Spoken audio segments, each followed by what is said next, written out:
With heartfelt clarity, I must ask for the charity of your time. For one day, one season, one clear reason. Vote. Let your voice be heard. Vote. Our votes count if we but cast them. We cannot afford not to vote. We must vote for people who have our best interests in mind, heart, and soul.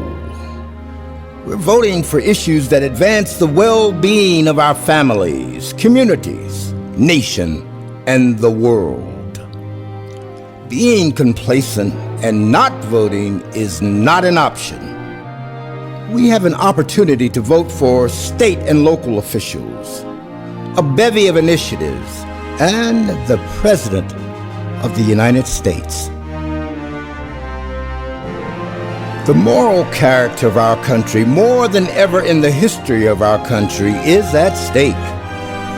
I implore you passionately, do not fall complacent. Get out and vote. The 1960s was a watershed era of change and demand for equality, and chilling reminders of everything our ancestors went through for your right to vote. Southern states found ways to circumvent the Constitution and prevent us from voting.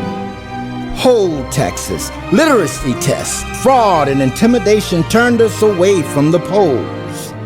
The grandfather clause said you could not vote unless your grandfather had voted. An impossibility for most people whose ancestors were slaves.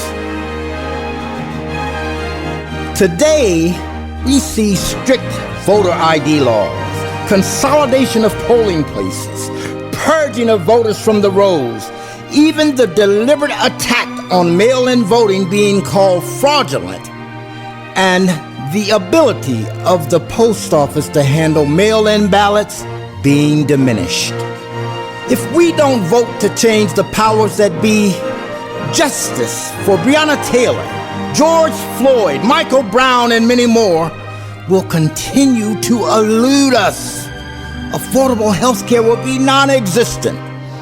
Unfair tax burdens on middle and low-income people, while the very rich get richer. Fake news, alternate news, falsehoods, outright lies, the downplaying of a pandemic killing hundreds of thousands of people. We have got to vote. Your vote has never meant more. When the power of the people is equal to those entrusted with it, a more perfect union is possible. With heartfelt clarity, I must ask yet again for the charity of your time, for one day, one season, one clear reason.